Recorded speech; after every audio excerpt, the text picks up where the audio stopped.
So, hi there, April. I'd just like to welcome you and anyone watching to the first of the English speaking conversations with the staff members at the Department of Physical Geography.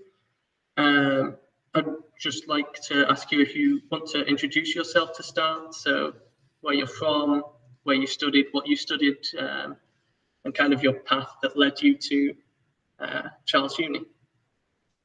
Great, thank you for having me, Ben.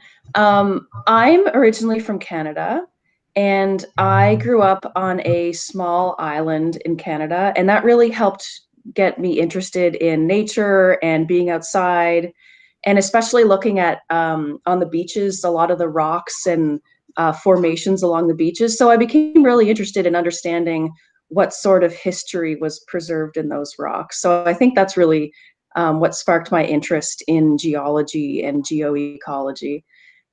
So I went on to do my undergrad, my bachelor degree at the University of Ottawa in Canada.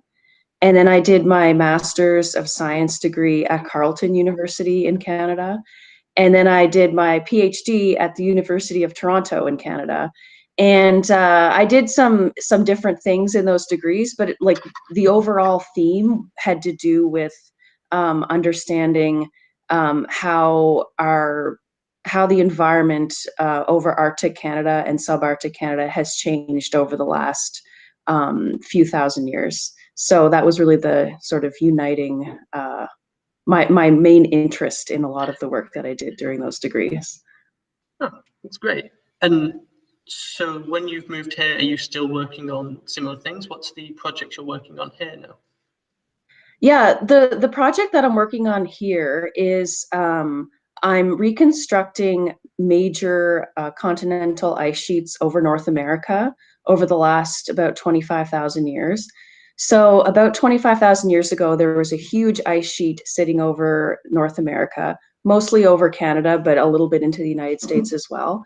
And as that ice sheet receded, it left indicators that it was there in the first place. So it left ice marginal features like sediment that's been pushed into lines. And it also left a lot of peatlands and forests that sort of emerged after it left.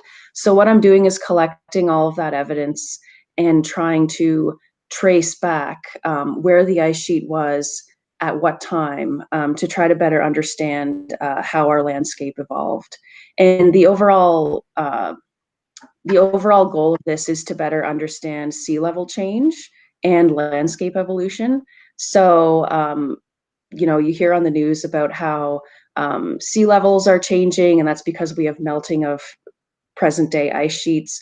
But in order to really understand how temperature is going to affect ice sheets in the future, we need to sort of look at how it affected them in the past. So what I'm doing really is constraining how ice sheets responded to temperature in the past to be able to understand how they're going to respond in the future.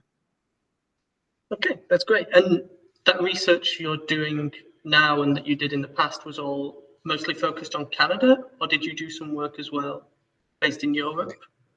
It was mostly focused on Canada. My first postdoc, which I forgot to mention in my introduction, was at Durham University in the United Kingdom.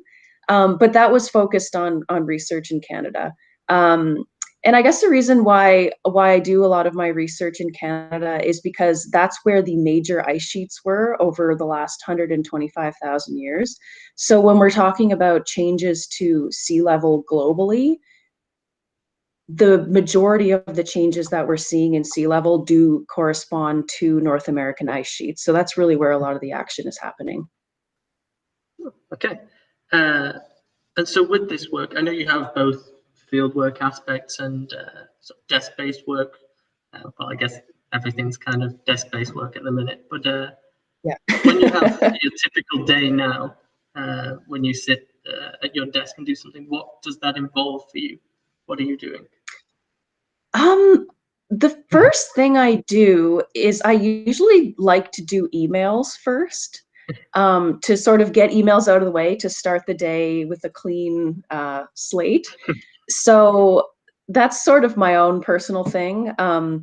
just to do some emails and sort of, I'll have a to-do list going on, send this person an email, fill out this form. I'll usually get rid of that stuff first thing in the morning. And then I'll mostly dive into mapping actually for the rest of the day. So what I'll do is open a ArcGIS program and zoom into specific areas of North America and trace back where the ice margin was, given this ensemble of evidence that I've pulled together. So that's sort of what my day revolves around. Yeah, I mean, I'm also working on a manuscript that would accompany this. So every once in a while, I'll kind of refer back to the manuscript and type up justifications for why I'm placing the ice margin in a specific place. But really, the bulk of my day is this mapping. That's great to hear. And I know your work has kind of evolved throughout time. Your current work is probably quite different to your PhD work, which was more, I guess, environmental focused rather than the ice sheets in some ways. So how has the work that you do change? What did you used to do? Was there a lot of lab work, or was there also computer-based? Yeah, so that's interesting you brought that up. So my PhD stuff started out as a paleoecology project. So I was going to look at these sediments in central Canada, these organic rich sediments. They dated to before the last glacial cycle. So they're basically these time capsules of what the environment was like 50,000 years ago, 100,000 years ago. And so I looked at pollen in those samples and also macrofossils, and sort of used that to paint a picture of what the local environment was like at that time. And I also did statistical work. So I reconstruct, like through statistics, by comparing pollen assemblages to present day pollen assemblages and their locations. I used that to assign temperatures and precipitation for that time. So I basically painted a picture of what it was like when that was deposited. So that's the sort of paleoecology angle. But what drove me towards ice sheet reconstructions, which is where I am now, is that the age of these sediments. So it's great to know that they were a peatland and what the temperature was. But if we know that they were 50,000 years old or 100,000 years old, we know that there could not have been an ice sheet there at that time. So it offers this constraint on where the ice was and where it was not over glacial history of North America. So that's when my work kind of took this shift towards using that information and the sort of environmental context to inform past ice sheet changes. But do you have a preference for either type, or? So like paleoecology or like ice sheet stuff? It's obviously I don't know if I have a right answer. I enjoy them both. Yeah. I really enjoyed microscope work, and that's sort of where a lot of my initial training was. So the paleoecology side of things. And I do find it really interesting to sort of piece together evidence from the past, which I guess is common for the paleoecology and the ice sheet stuff. So I really do enjoy them both. And I enjoy working on projects that bring them both together. So not just focusing on paleoecology or ice sheets, but combining them both together to paint a story of what the environment was like at a specific time. Yeah. Okay. I'm actually going to transition a little bit away from your work now. And I know that you organize every 2 weeks, like a reading group within our sort of research group. And I was wondering if you could tell us a bit about what we do within that group and the aims of the group in general, because it addresses quite a lot of different issues that aren't scientific issues. Yeah. So thanks for asking about that. So we're calling it the Equity, Diversity, and Inclusion Research Group. And what we do every 2 weeks is we read a paper that's related to those topics. So not something that's based on our research, which is every opposite week, but a paper that's related to gender inclusion, publishing papers for non-English speakers, science communication, accessibility. We sort of focus on those topics. And I think I've really enjoyed it. It's led to some really great conversations about what the state of EDI is in our field and how we can improve it. So what we're doing is meeting every 2 weeks and discussing those topics. And I think most recently we actually talked about Indigenous, so naming Indigenous locations and whether to use the Indigenous names or the sort of cartographic English names, and what's appropriate and when, and the challenges around that. So I think I've really benefited quite a bit from it, and we've only been doing it for maybe 2 months now. Yeah. So it's been really great, and I think other members of the group have really enjoyed it as well. And a lot of it stemmed from just a lot of the conversations that have been happening globally over the last few years about really starting to, or continuing to open up academia to all sorts of, different equity, diversity, and inclusion principles. So I've been really enjoying it, and I hope we can continue to have those reading groups. Yeah, I agree. And I think you're right. It is really important. Even if we feel like we're inclusive, a lot of the times coming from our positions, it's quite difficult to really understand these issues, and reading about it and discussing it kind of opens your mind to. Absolutely, yeah. And then I think the final thing I wanted to ask was to go back to maybe a slightly lighter topic. Was I asked you about your desk-based work, but maybe I could now ask you about any field work. So for your PhD, did you do much field work, or was that collected by someone else? And any kind of highlights or experiences you could share with us for what it kind of is to do paleoecology or paleoglaciology research in the field?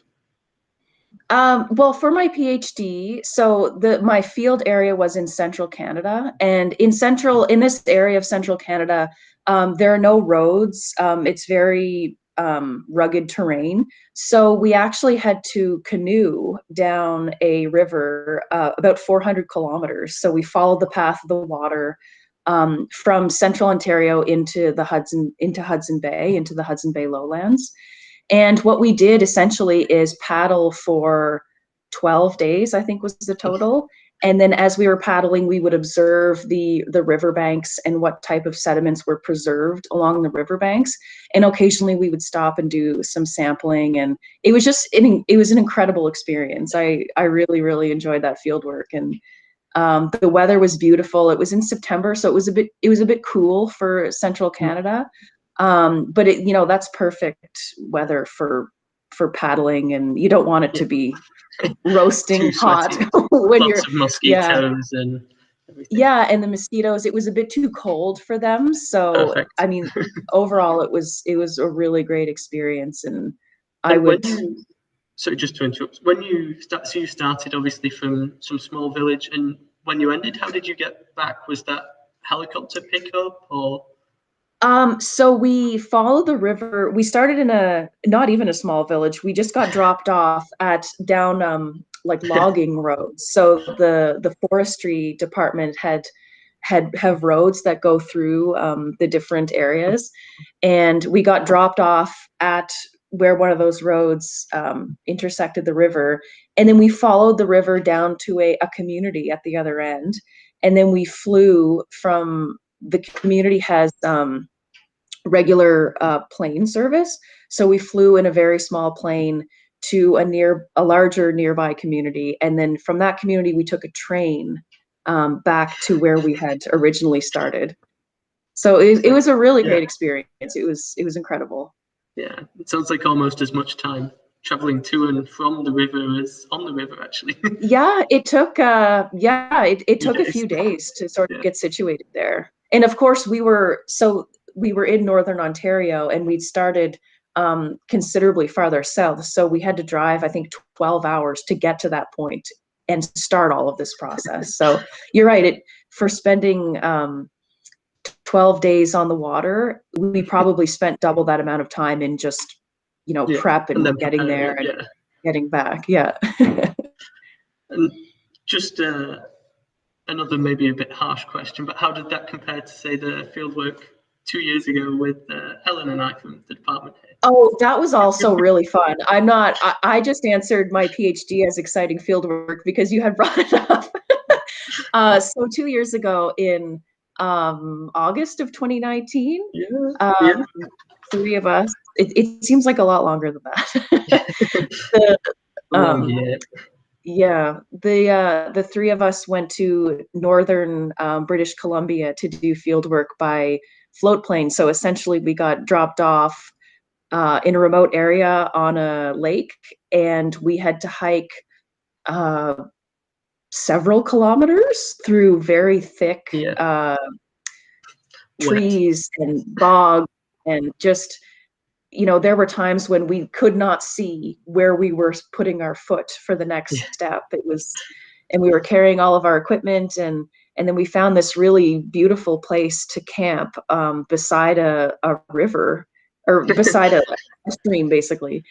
And then we camped there, and every day we would hike out and take samples and sort of take notes on the geology. And I mean, that was, I saw snow in August. Which is a first for me because, like I said, I come from Eastern Canada, so there are not a lot of mountains there. It's very flat. So for me, being in a mountain and seeing snow in August was just so strange. Yeah, so that field work was also just, it was so much fun. Yeah, great. That's great to hear. Yeah. I guess now it's time to wrap up. So I just wanted to say thank you for joining us and sort of sharing some of your experiences, what it's like to be a researcher here at Charles University. Thank you. Yeah, great. Thanks for having me. It's been fun.